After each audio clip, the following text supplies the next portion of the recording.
எவ்வளவு ஒரு ஈன புத்தி இருந்ததுன்னா, திரும்ப திரும்ப திரும்ப திரும்ப இவர் ஜோசப் விஜயன் அடையாளப்படுத்தியதை தாண்டி இவர்கள் வந்து குமுதம் ரிப்போர்ட்ன்ற ஒரு ஊடகத்தில் போட்டுக்கிறாங்க. அந்த புத்தகத்தில் போட்டுக்கிறது என்னன்னாக்கா, விஜய் அவர்கள் நேரடியாக கர்த்தருடன் கூட்டணி, எதை மையப்படுத்த விரும்புகிறீர்கள் என்ற ஒரு விஷயம் இருக்குல்ல. அரசியல் களத்தில் அவரை வந்து ஒரு கிறிஸ்தவர், இந்த காலங்காலமாக ஒவ்வொரு சமூகத்தை சார்ந்த தலைவர்களை வந்து இன்னமும் அம்பேத்கரை தலித்தின தலைவராகத்தான் இங்க வந்து சித்தரிக்கிறாங்க. காமராஜரை நாடார்னு சொல்லி சித்தரிக்கிறார்கள். அதே போல விஜய் அவர்களை கிறிஸ்தவர் என்று சித்தரிச்சு அவருடைய ஓட் பேங்கிங் கிறிஸ்தவர் ஓட் பேங்கிங் மட்டும்தான் வரணுமே தவிர வேற காமன் ஓட்டர்ஸ் அவர் வந்து சாதி மத பேதமின்றி வந்து தளபதி விஜய் அவர்கள் வந்து எல்லாரும் தூக்கி கொண்டாடுறாங்கல்ல.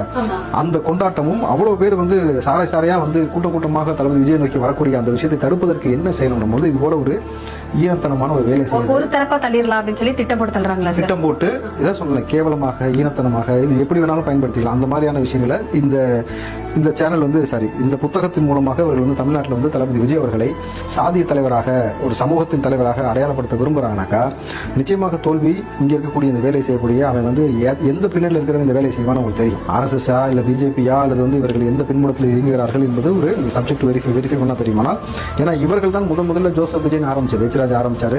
இந்த பிஜேபி வந்து செய்யக்கூடிய வேலை தான் அந்த மாதிரி வேலை செய்யறாங்க. இப்போ குமுதம் ரிப்போர்ட்டர் யாரை சார்ந்து இயங்குறீங்கன்னு பொறுத்து ரொம்ப தெளிவான ஒரு புரிதலுக்கு மக்கள் வராங்கல்ல. என்ன வேணாலும் தளபதி விஜய் மேல எப்படி வேணாலும் வந்து ஒரு சாயத்தை பூசலாம், அடையாளப்படுத்தலாம் பொழுது நிச்சயமா அந்த ஓட்டு போடுறது மூலமாக தகுந்த செருப்படி உங்களுக்கு ஓட்டின் மூலமாக இதே போல அவதூறை பரப்பி இதே மாதிரி அவரை தனிமைப்படுத்த நினைக்கக்கூடிய மக்களுக்கோ அல்லது குறிப்பிட்ட சமூகத்திற்கோ